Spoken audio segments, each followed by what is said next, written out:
வணக்கம். இன்றைக்கி market opening வந்து எப்படி இருக்கும் அப்படின்றது எல்லாருக்குமே ஒரு மில்லியன் டாலர் கேள்வி. ஸோ ஏற்கனவே வந்து மார்க்கெட் வந்து கடந்த 2 நாளாக வந்து ஒரு பெரிய செஷனில் வந்து இறங்கி திரும்ப ஃபஸ்ட்டு தேர்ஸ்டே அன்றைக்கி பார்த்தோம் அப்படின்னா ஒரு பெரிய இறக்கத்துக்கு பிறகு ஒரு ஏற்றம் இருந்தது. ஆனால் ஒரு நிஃப்டி எக்ஸ்பைரி கொஞ்சம் வந்து கவரிங் இருந்தது. அதனால் வந்து அன்றைக்கி மார்க்கெட் ஏறிச்சு. ஃப்ரைடே பார்த்தோம் அப்படின்னா ஒரு பெரிய இறக்கம். அன்றைக்கி க்ளோசிங் பார்த்தோம் அப்படின்னா கிட்டத்தட்ட ஒரு 24,363 லெவலில் வந்து க்ளோஸ் ஆகிருக்கு. ஸோ 232 புள்ளிகள் வந்து வெள்ளிக்கிழமைக்கு இறங்கியிருக்கு. ஸோ இது வந்து 24,340 கிட்ட சப்போர்ட் எடுத்து திரும்ப ஒரு 22 புள்ளிகள் மேலே ஏறி கிட்டத்தட்ட ஒரு பெரிய லெவல் சப்போர்ட்டில் வந்து இங்கே நிற்குது. ஸோ இப்போ இதுக்கு அடுத்த கீழே இறங்கிச்சு அப்படின்னா அதுக்கு அடுத்த வந்து கீழே வந்து 23,800 வரைக்கும் போகக்கூடிய வாய்ப்புகள் நம்ம மார்க்கெட்டுக்கு உண்டு. ஸோ இங்கேருந்து ஒரு ரிவர்ஸ் எடுத்து நம்ம மார்க்கெட் மேலே போகிறதுக்கான வாய்ப்புகள் கொஞ்சம் பிரகாசமாக தெரியுது. இருந்தாலும் இங்கே வந்து ஸோ இந்த இடம் வந்து உடஞ்சிது அப்படின்னா அதுக்கடுத்து 23,800க்கு வாய்ப்புகள் உண்டு அப்படின்றது கொஞ்சம் நல்லாவே தெரியுது. ஸோ பார்க்கலாம் மார்க்கெட் வந்து எங்கே எப்படி இருக்கும் அப்படின்னு சொல்லி அதுக்கு முன்னாடி நம்ம வந்து நம்மளுடைய அமெரிக்க அதிபர் நாட்டாமை வந்து பெரிய வந்து உலக நாடுகளுக்கு வந்து இந்த டேரிஃப் அப்படின்றத போட்டு பெரிய அச்சுறுத்தல் கொண்டு பண்ணிட்டு இருக்காரு. ஸோ இது வந்து பார்க்க போனால் வந்து அவருடைய நாட்டுக்கு வந்து அவர் டைம் பாம் வச்சுருக்கிறார் அப்படின்னு தான் சொல்லணும். டைம் பாம் கூட சொல்ல முடியாது, அணுகுண்டே வச்சுருக்காருன்னு சொல்லலாமே. அவர் வந்து அதாவது மற்ற நாடுகள் வந்து இது வரைக்கும் அவர் வந்து அவங்களுடைய டிஃபென்ஸ் அவங்களுடைய பெரிய ஒரு இதை வச்சு உலகத்தில் நாங்கள் தான் வல்லரசு அப்படின்னு சொல்லிட்டு இருந்தாங்க. ஸோ இப்போ வந்து ட்ரம்ப் பிரசிடென்ட் வந்த பிறகு அவங்க நாட்டுக்கு அவங்களே சூனியம் வச்சுட்டு இருக்க மாதிரி கண்டினியூஸாக வந்து எதாவது பண்ணிக்கிட்டே இருக்காரு. அதை நான் வந்து இந்த நாட்டுக்கு அதை பண்ண போகிறேன், நான் வந்து இங்கே போர் நடக்குது இதை நிப்பாட்ட போகிறேன். ஸோ இது வந்து கண்டினியூஸாக வந்து பார்த்தோம் அப்படின்னா ஏதாவது ஒன்று சொல்லிக்கிட்டு ஏதாவது ஒன்று பண்ணிக்கிட்டே இருக்காரு. ஸோ இப்போ வந்து இந்த டேரிஃப் அப்படின்ற பிரச்சனை வந்து எல்லா நாட்டுக்கும் வந்து அவர் போட்டோட வரி வந்து கிட்டத்தட்ட வந்து பெரிய லெவலில் பாதிச்சிருக்கு. பிரேசில் 50%, இந்தியாவுக்கு 50%, சைனாக்கு ஒரு 30% சொல்லி இப்படி பார்த்தோன்னா பல நாடுகளுக்கு அவர் வரி வச்சிருக்காரு. பல நாடுகள் எல்லாருக்குமே வரி வச்சிருக்காரு.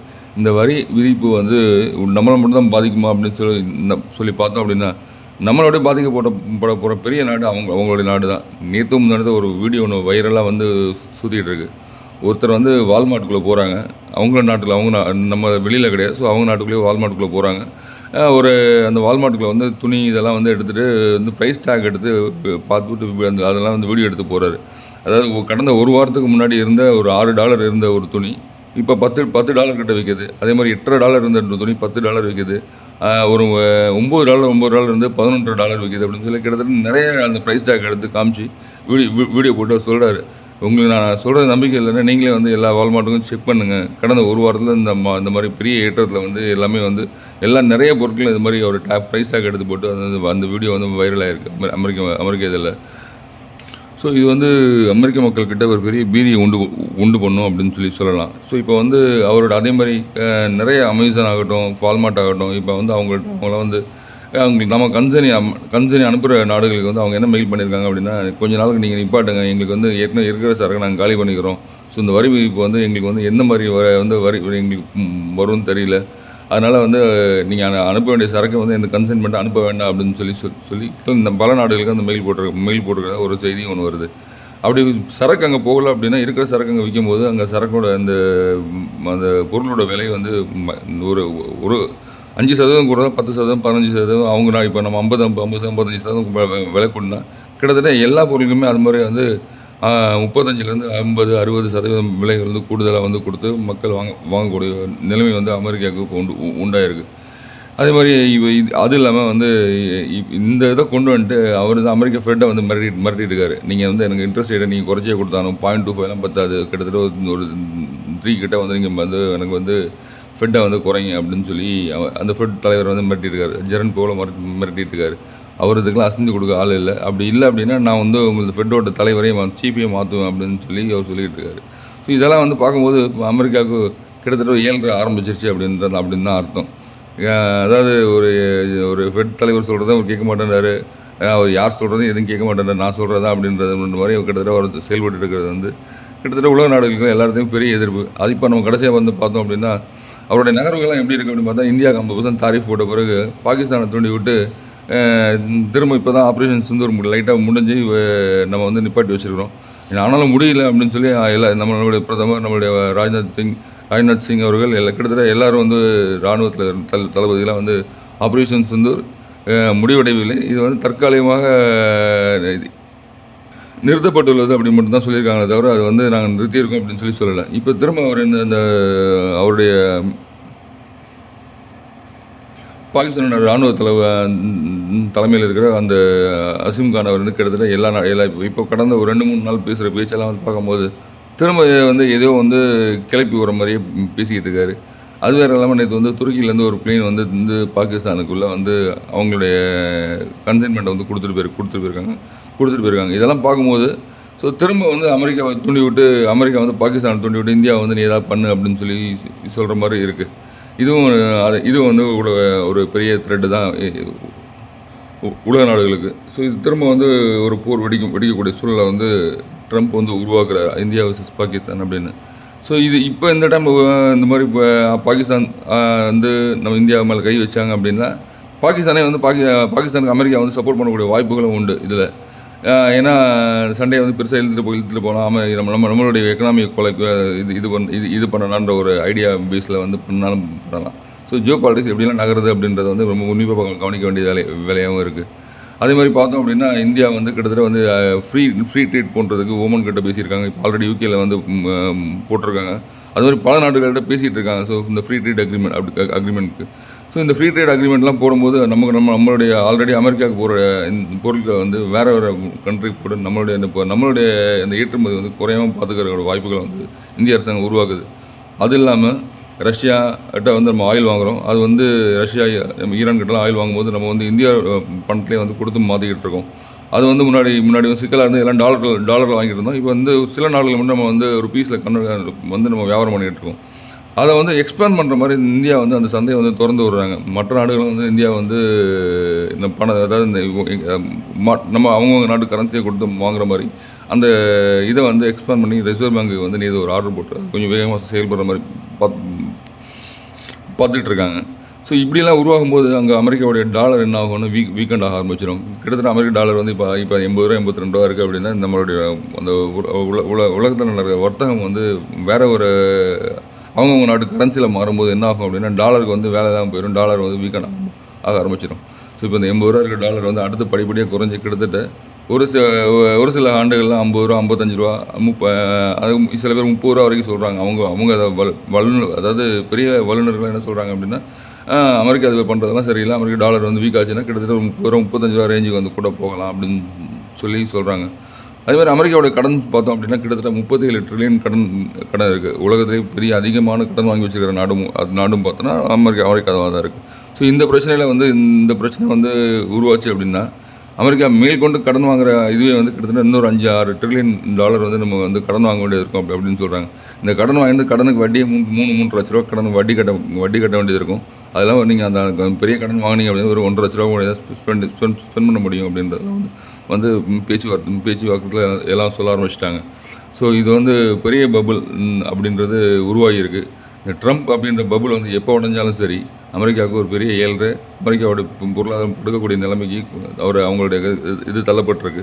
ஸோ இதெல்லாம் வந்து சீக்கிரம் வந்து போகணும் அப்படின்னா இந்த தாரிஃப் அப்படின்றத வந்து அவர் தூக்கி போட்டு பழைய இதுக்கு என்ன இருக்கோ அந்த பழைய அக்ரிமெண்ட்டுக்கு அந்த இதெல்லாம் செயல்பட விட்டார் அப்படின்னா அவங்க நாடு தப்பிச்சது அப்படின்னு சொல்லலாம்.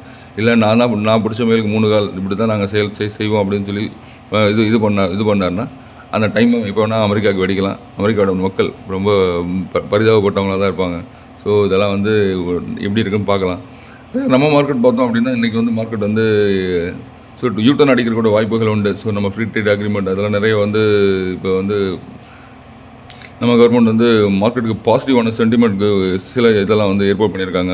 ரஷ்யா கூட டீல், சைனா கூட பேச ஆரம்பிச்சிருக்காங்க. ஸோ இதெல்லாம் பார்க்கும்போது இந்தியாவோட சைடு வந்து வீக்கெண்டாக இருந்தது கொஞ்சம் ஸ்ட்ரென்த்தன் ஆகிற மாதிரி தெரியுது. ஜியோ பாலிட்டிக்ஸ் கடந்துக்கு நம்ம பார்த்தோம் அப்படின்னா கடைசியில் வந்து நம்மளுடைய மார்க்கெட் வந்து 6 வாரத்துக்கு முன்னாடி 25,650 கிட்ட போன மார்க்கெட் இப்போ வந்து 24,350 கிட்ட வந்து இறங்கியிருக்கு. கிட்டத்தட்ட பார்த்தோம் அப்படின்னா ஒரு 1100 1200 புள்ளிகள் கிட்ட வந்து மார்க்கெட் இறங்கியிருக்கு. கரெக்டாக சொல்லணும்னா 1300 புள்ளிகள் கிட்ட மார்க்கெட் வந்து நம்ம கிட்ட இப்போ இறங்கியிருக்கு. ஸோ அந்த ஹைலேருந்து பார்த்தோம் அப்படின்னா இந்த இது வந்து திரும்ப இந்த வாரம் நமக்கு மேலே கொண்டு போகுமா அப்படின்னு பார்த்தா இந்த வாரத்தில் கிட்டத்தட்ட இன்றைக்கி நடக்க போகிற ட்ரேட் நாளைக்கு நடக்க போகிற ட்ரேட் இதை வச்சு கொஞ்சம் கன்ஃபார்ம் பண்ணலாம் வச்சுக்கோங்களேன். ஒன்றும் அப்படி இப்போ ஒரு பெரிய இறக்கம் வந்து மார்க்கெட்டில் வந்து வரக்கூடிய வாய்ப்புகள் உண்டு. நம்ம மார்க்கெட் கொஞ்சம் ஸ்ட்ரென்த்தனாகவும் இருக்குது. இந்த ஸ்ட்ரென்த்தெல்லாம் சில பங்குகள் வந்து மார்க்கெட்டில் வந்து Q1 ரிசல்ட்டில் வந்து பிசினஸில் இறங்கவும் செஞ்சுருக்கு.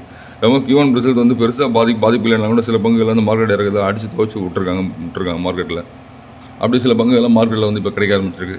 நெஸ்லே அசோக்லேண்ட் பார்த்தோம் அப்படின்னா கிட்டத்தட்ட வந்து இப்போ இவங்க போனஸ் கொடுத்த பிறகு 50% குறைஞ்சிருக்கு. நெஸ்லே பார்த்தோம்னா 1097 வந்திருக்கு. அசோக் லேலண்ட் பார்த்தா 115 வந்திருக்கு.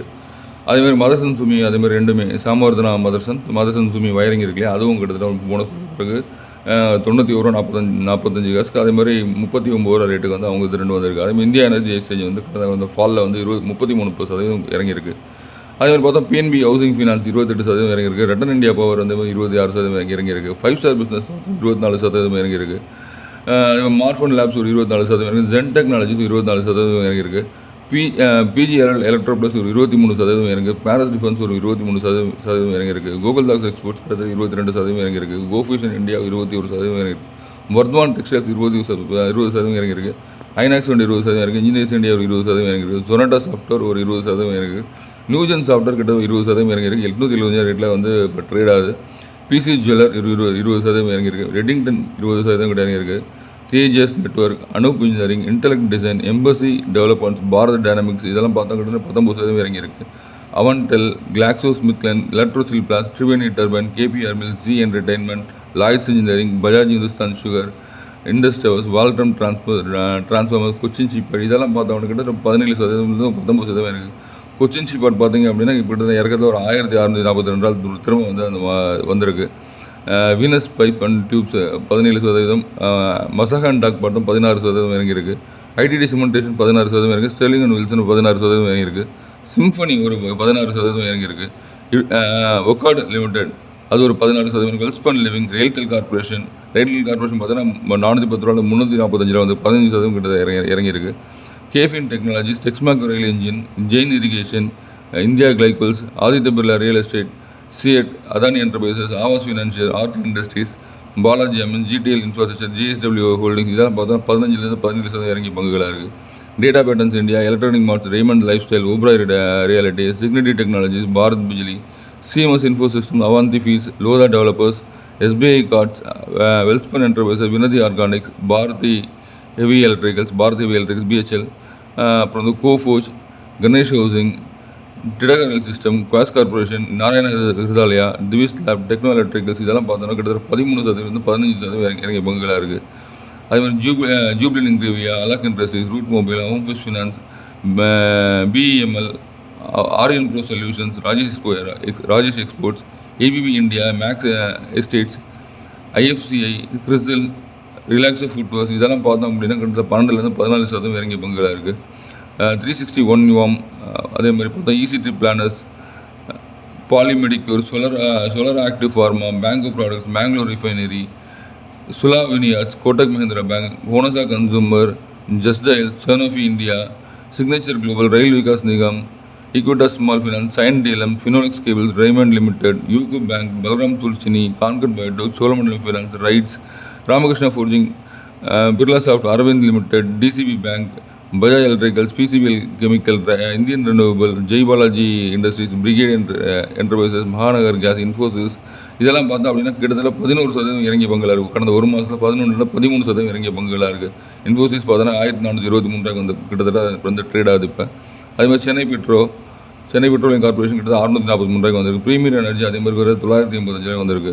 KP energy, V card, JKP பேர், அத்தூர் காரேஜ் ப்ராப்பர்ட்டிஸ் பார்த்தோம் 1973 வந்திருக்கு. என்எம்டிசி ஸ்டீல், அதே மாதிரி பார்த்தோம் Jupiter wagon, sun pharma advanced, Honeywell automation, Himadri speciality, Garden Reach shipping, அது ஹிமாத்ரி ஸ்பெஷாலிட்டி 448 வந்திருக்கு. கார்டன் ரிச் வந்து 2519 வந்திருக்கு. அதே மாதிரி பிஜி எலக்ட்ரோ ப்ளஸ் அப்படின்ற பங்கு கிட்டத்தட்ட 24% இறங்கி கிட்டத்தட்ட 550 கிட்ட ட்ரேட் ஆகுது. அதுவும் முக்கியமான இடத்துல இருக்குது. ஆக்ஷன் கன்ஸ்ட்ரக்ஷன், ஆக்சிஸ் பேங்க் கிட்டத்தட்ட 10% இறங்கியிருக்கு. 1057 கிட்ட வந்திருக்கு. ஹெச்எல் டெக்னாலஜிஸ், ஏசிசி, சக்தி பம்ப்ஸ் அது மாதிரி 830 கிட்ட வந்திருக்கு. ஸோ இதெல்லாம் பார்த்தோம் அப்படின்னா 9% இறங்கிய பங்குகளாக இருக்குது. இதில் வந்து பெரிய இறக்கத்தை பார்த்த பங்குகள் அப்படின்னு சொல்லுவோம். டெக்ஸ்டைல் பங்குகள் ஒரு பெரிய இறக்கத்தை வந்து கண்டிருக்கு. ஏன்னா இது அமெரிக்கா வந்து 50% தாரி போட்டதுனால அது பெரிய பாதிப்பு உள்ளது. டெக்ஸ்டைல், ஜெம்ஸ் அண்ட் ஜுவல்ஸ், அந்த ஒரு பங்கு. அதேமாதிரி ஃபுட்வேர்ஸ் பாதிக்கப்பட்டிருக்கு இந்த இந்த இதில். அதேமாதிரி ஆட்டோ ஸ்டாக்ஸ் பாதிக்கப்பட்டிருக்கு. இதெல்லாம் பார்த்தோன்னா அவங்களுடைய டாரிஃப்னால கிட்டத்தட்ட பெரும்பாலும் கிட்டத்தட்ட எல்லாம் நிறைய பங்குகள் 10லேருந்து 15-20% இறங்கியிருக்கு. அதேமாதிரி இந்த இன்னும் சின்ன சில பங்குகள் பார்த்தோம் அப்படின்னா பாரத் குளோபல் டெவலப்பர்ஸ் அது ஒரு 75 ரூபாய்க்கு வந்திருக்கு. கிட்டெக்ஸ் கார்மெண்ட்ஸ் அப்படின்ற ஒரு பங்கு 170 ரூபாய்க்கு வந்து 40% குறைஞ்சிருக்கு உனக்கு வந்ததில். ஜிம் லேபரேட்டரிஸ் ஒரு 78 ரூபாய்க்கு வந்திருக்கு. ட்ரூடோ பிரான்ச் மார்க்கெட்டிங் 118 ரூபாய்க்கு வந்திருக்கு. எலக்ட்ரோதம் 799 27% இறங்கியிருக்கு. ஐடியா ஃபோர்ஸ் டெக்னாலஜி 24% இறங்கி, குயிக்கில் டெக்னாலஜி 25% இறங்கியிருக்கு. ரேமன் ரியாலிட்டி இப்போ பிரித்து கொடுத்த பங்கு கிட்ட 855 649 ரூபா வந்திருக்கு. 24% இறங்கியிருக்கு. அதுவும் அதே மாதிரி ஃபியூச்சர் மார்க்கெட் நெட்வொர்க் அதே மாதிரி கிட்ட 22% இறங்கியிருக்கு. Shalimar paints, Fusion finance, Valiant laboratory, Roto pumps அதேமாதிரி இப்போ 21% இறங்கியிருக்கு. Muthoot capital, automotive stampings, Premier explosives இதெல்லாம் வந்து பார்த்தோம் அப்படின்னா கிட்ட 20% இருக்குது. டார்க் அதே மாதிரி ஆனந்த்ராஜோட இன்னொரு பங்கு அதுவும் 164 ரூபாய்க்கு வந்திருக்கு. 200 போன பங்கு. அதே மாதிரி பார்ட் அண்ட் ஃபியூச்சர் அதே மாதிரி கிட்டத்தட்ட 386 ரூபாய்க்கு வந்திருக்கு. 18% இறங்கியிருக்கு. அதேமாதிரி ரெஸ்பான்சிவ் இண்டஸ்ட்ரீஸ் 199 ரூபாய்க்கு வந்திருக்கு. டேம் கேபிட்டல் அட்வைசர் 210 ரூபாய்க்கு வந்திருக்கு. கிட்டத்தட்ட 20% 16% குறைஞ்சிருக்கு. அதேமாதிரி ஸ்டாண்டர்ட் டெக்னாலஜிஸ் 427 ரூபாய்க்கு வந்திருக்கு. 15% குறைஞ்சிருக்கு. பிரிசிஷன் கேம்ப் ஷாஃப்ட் 15% குறைஞ்சிருக்கு. இந்த மாதிரி முக்கியமான பங்குகள்லாம் நிறைய வந்து மார்க்கெட்டில் வந்து இப்போ வந்து ரொம்ப சீப் ரேட்டு கிடைக்கிற மாதிரி தெரியுது. நான் இப்போ படித்த பங்குகள்லாம் பார்த்தீங்க அப்படின்னா 20% குறைந்த பங்குகள்லாம் ஒரு பெரிய வாய்ப்பு இருக்கிற மாதிரி தெரியுது. ஏன்னா அதெல்லாம் வந்து இப்போ வந்து திரும்ப புஷ்பேக் எடுத்தது அப்படின்னா ஒரு ரொம்ப கூடிய சீக்கிரத்தில் வந்து ஒரு 10-15% ஏறக்கூடிய வாய்ப்புகள் உண்டு. நல்ல பங்குகளை கவனித்து வாங்குங்க. அதே மாதிரி மார்க்கெட்டில் வந்து நீண்ட காலமாக ட்ரேட் பண்ணுங்கள். இன்ட்ராடே ஆப்ஷன்ஸ் வந்து எப்பயுமே வந்து வெல்த் அண்ட் உடம்புக்கும் நம்மளோட பைசாவுக்கும் பாதிப்பு தான். அதனால் நல்ல ஒரு லாங் டேர்ம் ட்ரேட் எடுக்க ட்ரை பண்ணுங்கள். நல்ல பங்குகளை வாங்கி வச்சிங்க அப்படின்னா நமக்கும் வந்து நல்ல யூஸ். ஸோ மார்க்கெட் வந்து நல்ல ஒரு பாட்டம் ரேஞ்சுக்கு வந்திருக்கு. இன்னும் வந்து இது இன்னும் பாட்டமானு தெரியல. அடுத்த பாட்டம் வருமானம் நமக்கு தெரியல. ஸோ ஆனால் எனக்கு தெரிஞ்சு இந்த பாட்டம் வந்து இங்கேருந்து திரும்பக்கூடிய வாய்ப்புகள் உண்டு.